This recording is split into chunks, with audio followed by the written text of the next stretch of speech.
Your Royal Highness Meghan Markle, congratulations to you both. Thank you. Can we start with the proposal and the actual moment of your engagement? When did it happen? How did it happen? It happened a few weeks ago, earlier this month, here at our cottage. Just a standard, typical night for us. It's a cozy night.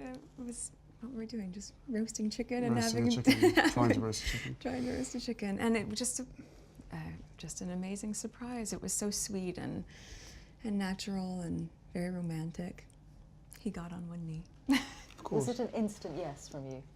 Yes, as a matter of fact, I could barely let you finish proposing. I said, "Can I say yes now?" She didn't even let me finish. She said, "Can I say yes? Can I say yes now?" And then there was hugs, and I had the ring in my finger, and I was like, "Can I give you the ring?" And she goes, "Oh yes, the ring." So no, it was a really nice moment. It was just the two of us, and I think I managed to catch her by surprise as well. So. Yeah. And this is how long after you first met? It would be a year and a half, Yeah. a little bit more than that. No, just about a year and a that. half. Yeah. Which for most people would be quite a whirlwind. Is that how it's felt to you? I don't think that I would call it a whirlwind in terms of our relationship. Obviously, there have been layers attached to how public it has become after we had a good 5-6 months almost with just privacy, which was amazing.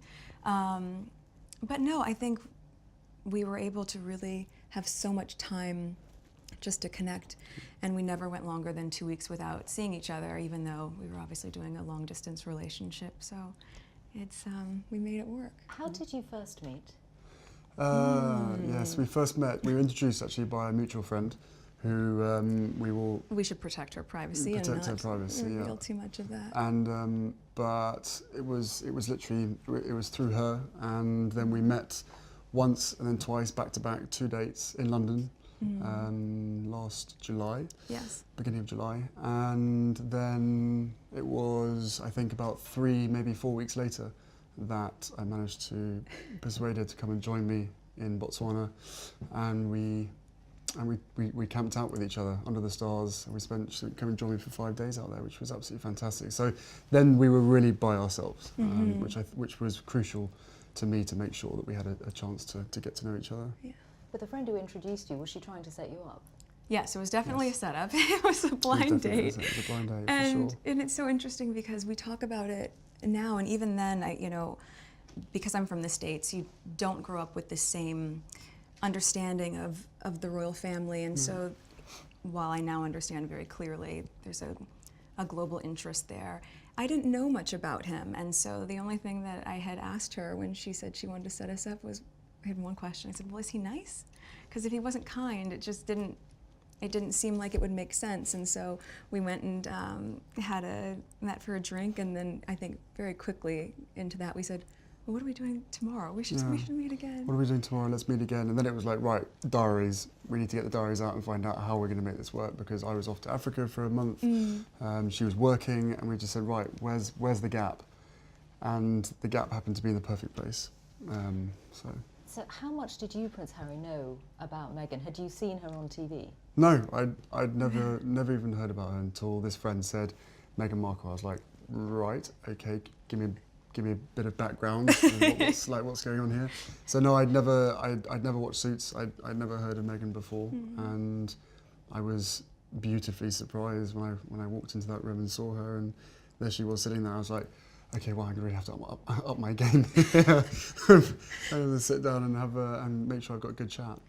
I think for both of us, though, it was really refreshing, because given that I didn't know a lot about him, everything that I've learned about him, I learned through him, as opposed to having grown up around different news stories or tabloids or whatever else. Anything I learned about him and his family was what he would share with me, and vice versa. So for both of us, it was just a really authentic and organic way to get to know each other. And was that quite refreshing for you in the way that you've been brought up, with a lot of people knowing a lot about you? Was it refreshing? Or thinking they know. Or thinking they know. Exactly. Yeah, no, it was hugely refreshing to be able to get to know someone who isn't necessarily within your circle, doesn't know much about me, I don't know much about her. So to be able to start almost afresh, right from the beginning, and getting to know each other step by step. And then taking that huge leap of only 2 dates, and then going effectively on holiday together in the middle of nowhere, and showing a tent together and all that kind of stuff. It was No, it was fantastic. It was absolutely amazing to get to know her as quickly as I did. And starting a long-distance relationship, you were working on Suits, you had, I imagine, a packed filming schedule. You've got lots of commitments of your own. How hard was it to keep things going? It was, yeah. It was just a choice, right? I think that very early on when we realized we were going to commit to each other, that we knew we had to invest the time and the energy and whatever it took to make that happen. And so yes, with the filming schedule, it was not the easiest because it of course included a lot of travel back and forth, but I don't think you've had any idea what time zone you've been on for the last year and a half. no. Coming over here 4 days or a week and then going back and then straight into filming the next day, 4 a.m. wake-up calls on a Monday, Yes. straight into set, you know. And Right off the plane and straight to set, yeah, and just coming I'm just back and trying doing to it again. trying to stay as close as possible, but you know, on 2 different time zones and 5 hours apart does have its challenges. But we made it work and now we're here, so we're thrilled. But in the case of your relationship, unlike for most people, there's this whole layer of what it means to get involved with someone from the royal family. How much of a sense did you have, Meghan, of the enormity of what you were getting into, what it might mean for your life? I think I can very safely say, as naive as it sounds now, having gone through this learning curve in the past year and a half, I did not have any understanding of just what it would be like. I don't think either of us did that. We both said that, even though we knew that it would be. Yeah, I tried to warn you as much as possible, but I think both of us were totally surprised by the reaction after the first 5-6 months of what we had to ourselves of what actually happened from then. So I think you can have as many conversations as you want and try and prepare as much as possible, but we were totally unprepared for what happened after that. The scrutiny. Well, all sorts. Well, I mean, I think also because there's a misconception that because I have worked in the entertainment industry that this would be something I would be familiar with. But even though I'd been on my show for, I guess, 6 years at that point, and working before that, I've never been part of tabloid culture. I've never been in pop culture to that degree, and lived relatively quiet life, even though I focused so much on my job. And so that was a really stark difference out of the gate. But and I think we were just hit so hard at the beginning with a lot of mistruths that I made the choice to not read anything, positive or negative. It just didn't make sense, and instead we focused all of our energies just on nurturing our relationship. On us, yeah. On us. And some of that scrutiny, and you ended up making a very public statement about it, some of that scrutiny was centred around your ethnicity, Meghan. When you realised that, what did you think? Of course, it's disheartening.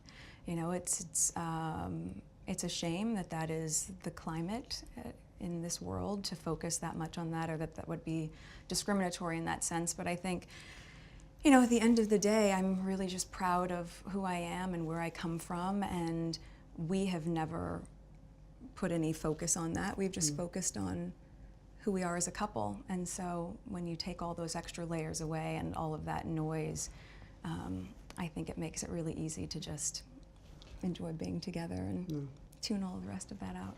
But now that it is all official, Prince Harry, do you have that sense that the combination of the two of you, your different backgrounds, that you together represent something new for the royal family? I don't know if it's something new. I think it's for me it's an added member of the family. It's another team player as part of the bigger team. And you know, for all of us, what we want to do is be able to carry out the right engagements, carry out our work, and try and encourage others and the younger generation to be able to see the world in the correct sense, rather than perhaps having a distorted view. So you know, the fact that I fell in love with Meghan so incredibly quickly was a sort of confirmation to me that everything, all the stars were aligned, everything was just perfect. It was this beautiful woman just sort of literally tripped and fell into my life. I fell into her life, and the fact that I know the fact that she'll be really unbelievably good at the job part of it as well, is obviously a huge relief to me, because she'll be able to deal with everything else that comes with it. But no, you know, we're a fantastic team. We know we are, and we hope to, you know, over time, try and have as much impact for all the things that we care about as much as possible. I am very excited about that, yeah. And Meghan, given your acting and the profile you had, you'd already been involved in various causes, you'd been an ambassador for UN Women. What about this new role? I mean, you're going to have a bigger platform, a bigger voice. What do you want to do with it? I mean, how Sing. can you imagine? No, I'm not a singer. I think what's been really exciting as we talk about the transition of this out of my career but into the role is that, as you said, the causes that have been very important to me I can focus even more energy on, because very early out of the gate, I think you realize once you have access or a voice that people are willing to listen to, with that comes a lot of responsibility, which I take seriously. And at the same time, I think in these beginning few months and now being boots on the ground in the UK, I'm excited to just really get to know more about the different communities here, smaller organizations who are working on the same causes that I've always been passionate about under this umbrella. And also being able to go around to the Commonwealth. I think it's just the beginning of a... There's a lot to do. Really? There's a lot to do. And it's an immense change. You're getting a new country out of it, a husband, obviously, but also giving up your nice. career. Yes, this is nice. Yes. But I don't see it as giving anything up. I just see it as a change. It's a new challenge. It's a new chapter, right? And also keep in mind, I've been working on my show for 7 years. So we were very, very fortunate to be able to have that sort of longevity on a series. And for me, once we hit the 100 episode marker, I thought, you know what, I have ticked this box, and I feel really proud of the work I've done there. And now it's time to, as you said, work as a team with you. Yeah. But do you have that sense of responsibility, Prince Harry, for what you're asking Meghan to do? Of course, that sense of responsibility was essentially from day one, or maybe a couple of months in, when I suddenly realised, actually, this is, you know, I know that I'm in love with this girl, and I hope that she's in love with me. But we still had to sit down on the sofa, and I still had to have some pretty, frank conversations with her to say, look, what you're letting yourself in for is, it's a big deal, and it's it's not easy for anybody. But I know that, at the end of the day, she chooses me, and I choose her, and therefore, whatever we have to tackle together or individually will always be us together as a team. So, I think she's capable That's so nicely said, isn't it? I don't know. She's capable of anything, and together, as I said, there's a hell of a lot of stuff and work that needs doing.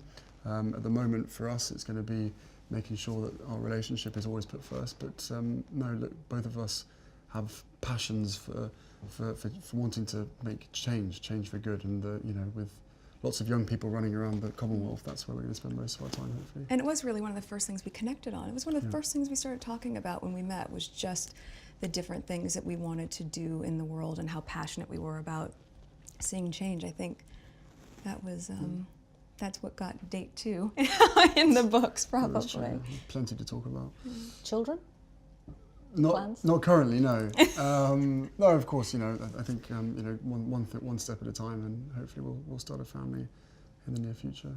Have you met each other's families, I imagine? Yes, his family's been so welcoming, and You've met quite a few of them, actually. I have, on both sides of his family, his mom's side as well, which has been really important to me too. But yes, the family has been great, and over the past year and a half, we've just had a really nice time getting to know them and progressively helping me feel a part of not just the institution, but also part of the family, which has been really, really special. Trying to track them down and make sure that they're around at the same time that she's popping in without telling too many people. And so we've actually done incredibly well to make sure that you've met all the key people. So does that mean a lot of the time that you've been together in this last year and a half, you've been at home a lot? Yes. Yes. No,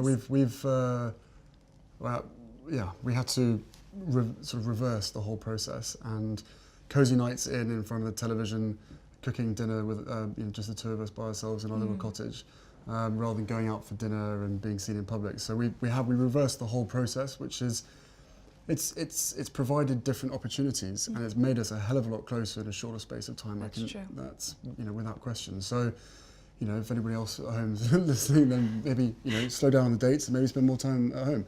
But no, it's for us. It's an opportunity to really get to know each other without other people looking or trying to take photos on their phones and all that kind of stuff. With that that comes with the job, comes with the role. But Well, where it's like- possible, Yeah. yeah. And we were able to really get to know each other that way, but also then to go and have friends over for dinner, or to go to his family for tea, or any of those sort of things. And even, you know, just to take the time to be able to go on long country walks and just talk. We've been all over the place. Have you met the Queen? I have, yes. A couple of times. What Yes, was sure, that a like? couple of times. It's incredible. I think, you know, to be able to meet her through his lens, not just with his honor and respect for her as the monarch, but the love that he has for her as his grandmother. All of those layers have been so important for me, so that when I met her, I had such a deep understanding, and of course incredible respect for being able to have that time with her. And we've had a really, she's an incredible woman. And the corgis took to you straight away. That's For the last 33 years being barked at. This one walks in absolutely nothing. Just laying on my feet during tea. wagging It was very tails, sweet. And it's just like, oh. That has to be a good sign. Speaking of dogs, have you brought yours to the UK? Well, I have 2 dogs that I've had for quite a long time, both my rescue pups, and one is now staying with very close friends, and my other little guy is, yes, he's in the UK. He's been here for a while. Okay, let's hope he adjusts well. And I think he's doing just fine. What was it like introducing Meghan to your father and your brother? What was it like? It was exciting. I mean, I've been seeing her for a period of time when I literally didn't tell anybody at all, and then William was longing to meet her, and so was Catherine. So, you know, they're being our neighbours, we managed to get that in quite a few times now. And Catherine's been absolutely She's been wonderful. amazing, as is William as well. Fantastic support. And then my father as well. We had a couple of, no more than that, We've had a handful of teas and meetings and all sorts of gatherings over at his place as well. So no, the family together have been absolutely solid support, and my grandparents as well have been wonderful throughout this whole process, and they've known for quite some time. So how they haven't told anybody is again a miracle in itself. But no, the whole family have come together and have been a huge amount of support. They've been amazing. And Meghan, your parents, do you think, while very happy for you obviously, do you think they have worried at all about the scale of what you're getting into? Well, I'm sure at the onset, both my parents and my close friends were concerned, because we got very quickly swept up in a media storm that, as I shared, was not part of my life before that, but they also had never seen me so happy. And I think also once my friends, were able to really meet Harry and my mom, who we've spent a lot of time with, who was so much fun. Mum's amazing. It was just, it was just obvious that no matter what we were being put through, that it was just temporary, and that we were going to be able to get through that. So everyone was really happy with me. He's talked to my dad a few times, hasn't been able to meet him just yet, but it's all been worth every effort. Yeah, it's been great. Your ring, Oh yes. tell us about your ring. The ring is obviously yellow gold, because that's her favourite, and the main stone itself I sourced from Botswana, and the little diamonds either side are from my mother's jewellery collection, to make sure that she's with us on this crazy journey together. And It's beautiful, and he designed it. It's incredible. yeah, Yeah, make sure it stays on that finger. of course. What does it mean to you, Meghan, to have those stones on your finger that once belonged to Princess Diana?